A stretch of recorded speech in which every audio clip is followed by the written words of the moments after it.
नमस्कार, आप देख रहे हैं आज का उत्तराखंड और मैं हूं आपके साथ सरिता तिवारी। अंकिता भंडारी हत्याकांड मामले को लेकर आज हम बात करने वाले हैं। इस मामले में आप देख रहे हैं जहां पर तीनों आरोपियों के जल्द नार्को टेस्ट हो सकते हैं, तो वहीं चार्जशीट भी जल्द दाखिल होगी। वहीं अब इस हत्याकांड के आरोपी पुलकित आर्य के पिता और उत्तराखंड सरकार के पूर्व राज्य मंत्री डॉक्टर विनोद आर्य की भी मुश्किलें अब बढ़ती हुई नजर आ रही हैं। दरअसल विनोद आर्य के ड्राइवर रोहन कंबोज ने विनोद आर्य पर चौंकाने वाला आरोप लगा दिया है। ड्राइवर रोहन कंबोज ने विनोद आर्य पर अप्राकृतिक संबंध बनाने के प्रयास के संबंध में एक रिपोर्ट दर्ज कराई है।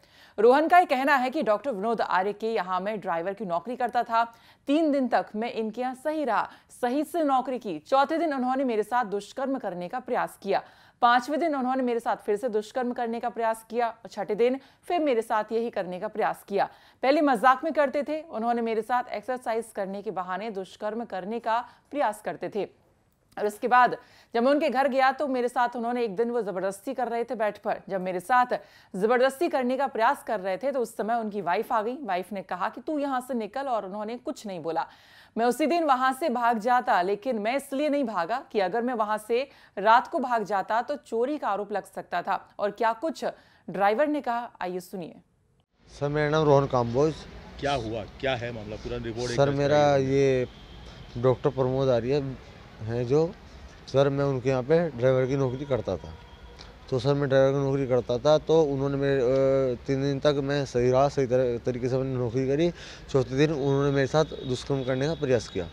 5वें दिन उन्होंने मेरे साथ फिर दुष्कर्म करने का प्रयास किया। छठे दिन फिर उन्होंने मेरे साथ दुष्कर्म करने का प्रयास किया।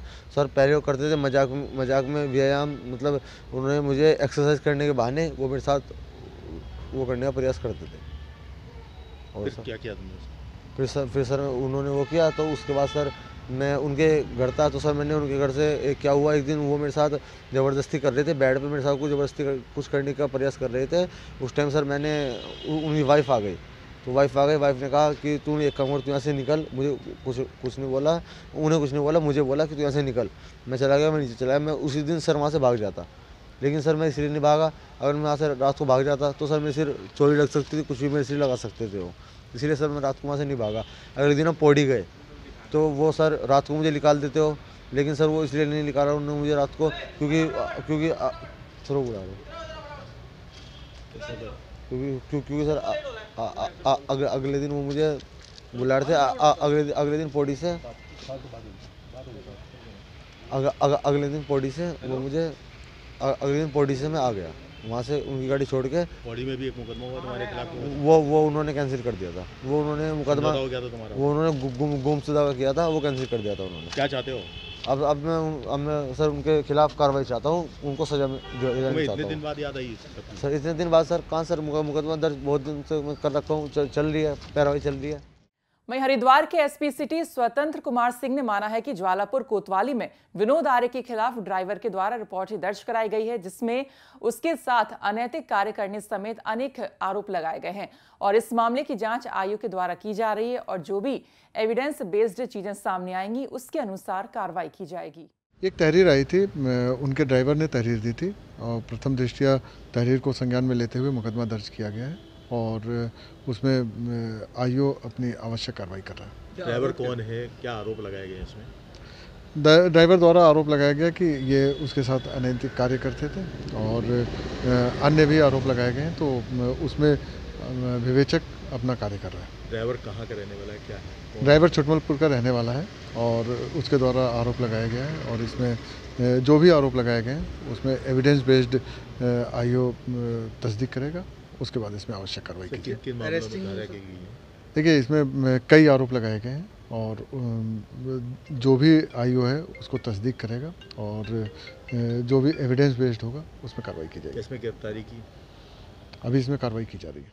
वहीं जब इन आरोपों को लेकर हमारी टीम ने डॉक्टर विनोद आर्य से फोन पर बातचीत की तो उन्होंने कहा कि वो झूठा इल्जाम मुझ पर लगा रहा है। वहीं पुलिस का भी कहना है कि अभी इन्वेस्टिगेशन चल रही है, बयान आदि लिए जा रहे हैं। बता दें कि उत्तराखंड बीजेपी विनोद आर्य और बड़े भाई इनके अंकित आर्य को पार्टी से निष्कासित कर चुकी है। साथ ही पुष्कर सिंह धामी के नेतृत्व वाली बीजेपी सरकार ने अंकित को उत्तराखंड ओबीसी आयोग के उपाध्यक्ष पद से भी हटा दिया था। अब राज्य मंत्री डॉक्टर विनोद आर्य पर दुष्कर्म करने के प्रयास करने का मामले को लेकर जो आरोप ड्राइवर ने यहाँ पर लगाया है, तो ड्राइवर भी चाहता है कि इसके खिलाफ कार्रवाई हो और सजा विनोद आर्य को मिले। रोहन कंबोज ने कोर्ट में बयान दर्ज करने से पहले सारी बातें उत्तराखंड तक पर कही हैं। बता दें कि ड्राइवर छुटमुलपुर का रहने वाला है। अब इस मामले में जिस तरह से आप देख रहे हैं कि जैसा हमने पहले भी कहा कि चार्जशीट जल्द दाखिल होने वाली है और साथ ही साथ तीनों आरोपियों के जल्द नार्को टेस्ट हो सकते हैं। और खबरें जो सामने आई हैं कि 2 आरोपियों ने नार्को टेस्ट को लेकर अपनी मंजूरी दे दी है, लेकिन अभी जो एक आरोपी है उसने अभी करीब 10 दिन का समय मांगा है। तो अब यह है कि जैसे ही 10 दिन का समय यहाँ पर पूरा होता है तो क्या वो आरोपी तैयार होता है नार्को टेस्ट के लिए या नहीं होता है। और हमने पिछला जो लाइव किया था उसमें आपको बताया था कि जो नार्को टेस्ट होता है उसके बयान कितने वैल्यू करते हैं या क्या सबूत माने जाते हैं या फिर नहीं माने जाते। तो इसको देखिए, ये कोई बहुत पुख्ता सबूत तो नहीं होते हैं, लेकिन ये होता है कि इसके आधार पर जब नार्को टेस्ट होता है तो उसके आधार पर बहुत सारी कड़ियाँ ऐसी होती हैं जो कि केस को सुलझाने में मदद करती हैं। हो सकता है नार्को टेस्ट होने के बाद कुछ ऐसी चीज़ें सामने आ जाएं या कोई ऐसे व्यक्ति का नाम सामने आ जाए जिसके बाद हो सकता है कि इस केस को सॉल्व करने में आसानी यहाँ पर जो एसआईटी को हो सकती है। एसआईटी अपनी तरफ से जांच कर ही रही है और चार्जशीट भी शायद से कल ही बताया जा रहा है कि फाइल हो ही जाएगी, क्योंकि चार्जशीट के लिए 90 डेज का वक्त यहाँ पर तय होता है। 90 डेज होने ही वाले हैं, तो विद इन अ वीक जो है ये चीज़ें अब इन्हें करनी ही पड़ेंगी। तो जल्द से जल्द ये चार्जशीट दाखिल होती है। अब अगर मान लीजिए अगर इस केस में हम बात करेंगे चार्जशीट मान लीजिए अगर दाखिल नहीं होती है तो क्या होता है। चार्जशीट अगर दाखिल नहीं होती है तो आरोपी बेल ले सकते हैं, जो कि ठीक नहीं होगा। अब यहाँ पर एक तरफ तो अंकिता मामला ये चल रहा है, लेकिन अब अंकिता मामले में जो आरोपी है पुलकित आर्य, इनके पिता पर ही गाज गिर गई है। और कहीं ना कहीं जो आरोप यहाँ पर लगे हैं वो चौंकाने वाले हैं और कहीं ना कहीं फिर शक पैदा करते हैं कि अगर पिता अगर ऐसा कर रहा है तो क्या बेटा भी ऐसा ही कर रहा था।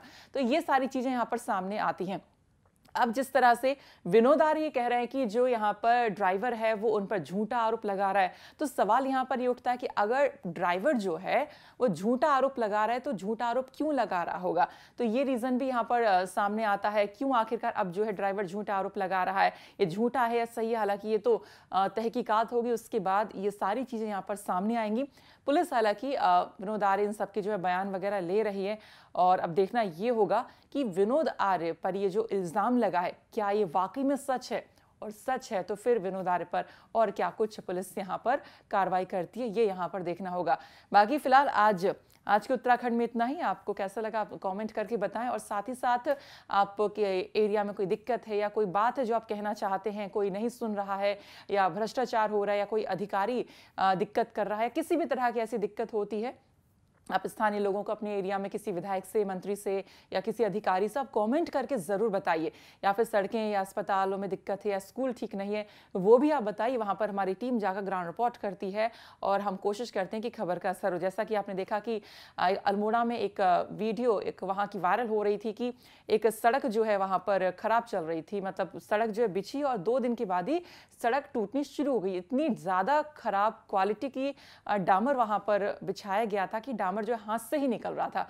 हमने इस खबर की जब ग्राउंड रिपोर्ट कराई तो हमने देखा, रियलिटी चेक किया कि वाकई में कुछ ऐसा ही है, और उसके बाद हमने देखा कि जो अल्मोड़ा का जिला प्रशासन है, खबर का असर हुआ। अल्मोड़ा जिला प्रशासन अब इसमें कार्रवाई करने की उत्तराखंड तक से उन्होंने कहा है कि इस पर जल्द कार्रवाई करेंगे।